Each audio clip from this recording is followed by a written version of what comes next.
What's up, gamers? Today I want to talk about exclusives. Yeah, people are beating on the ground. I just want to put my part in here, so deal with it.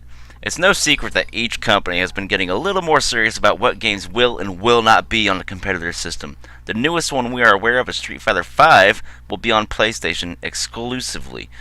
Well, except for it's also going to be on PC and possibly arcades. But as far as consoles go, it's only on PlayStation. For all you Street Fighter fans who are also PlayStation fans, blah, blah, blah, blah, blah, I say good for you, man. That's awesome. It doesn't really matter to me because I haven't been a fan of Street Fighter since Street Fighter 2 and the dozens of versions they've released of that game. But still, you got an exclusive, and I'm happy for you. I personally play on the Xbox One and enjoy Killer Instinct way more than any Street Fighter I have as of late, so I'm a happy camper as well. I can't really complain. I think it's safe to say that Sony will probably never be getting Killer Instinct, and Xbox will probably never get Street Fighter V either. To my knowledge, neither of these games are timed exclusives, but indeed, exclusives, period. We needed a good console war like this for some time, though, actually. Back when it was cartridge games, even the first steps into the disc games, that's all that there was, mostly. Or a lot of the games were exclusives, believe it or not. You couldn't play something unless you had that system. You couldn't play Splatterhouse or Eternal Champions unless you had a Sega Genesis. And you couldn't play Final Fantasy or Killer Instinct, once again, unless you had a Super Nintendo, as well as several others for each console. This was also when graphics were obviously different on each system. Super Nintendo was easily the better console of that generation. However, the Sega had a knack for going the extra mile for mature gamers and allowing more violent-based video games.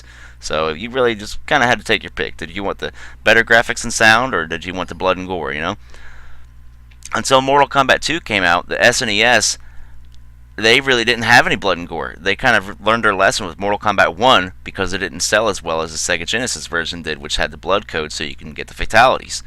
The Super Nintendo fatalities were actually entirely different. They redid them just so that there would not be blood and gore. In fact, I don't think there was any blood and gore period on the Super Nintendo before Mortal Kombat 2.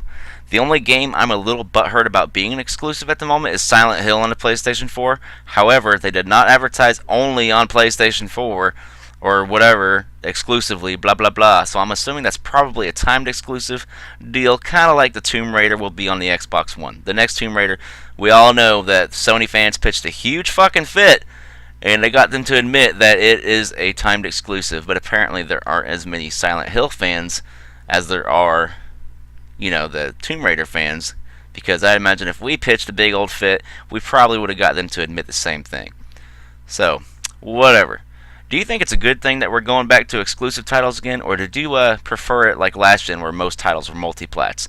Remember, Resident Evil was even a Sony-only title for a while, till Nintendo got the rights to Resident Evil 4, and then the Xbox got the rights for Resident Evil 5. One thing that you gotta understand is, this is good for business for both companies. If neither of them had any exclusives or many exclusives, then there would be no reason for anybody to own both systems. So for us, it kind of sucks for now, but in the end, this also means there will be more of a drive to bring us better games, no more half-assed shit like we've been getting. Also, it means more money into the companies themselves, which means better quality of products and games for us in the future since they have more disposable income. Look at the history of exclusives. They have always been better quality than the multiplats because, one word, competition. If every game was on every plat, developers would have no reason to go the extra mile for either system because it doesn't matter to them, unless you're talking about exclusive content, which that's bullshit because they just develop the game and they split it up into little pieces and it pisses you off. That's fucking stupid. It's either an exclusive game or it's not. Cut out the exclusive content bullshit. But when developing for one console, then your goal makes it to where this game has to be better than anything that the other guys have to offer. You dig?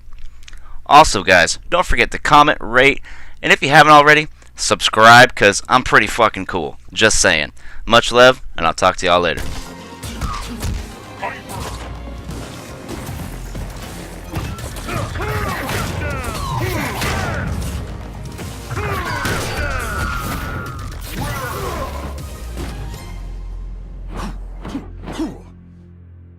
Yeah! Supreme!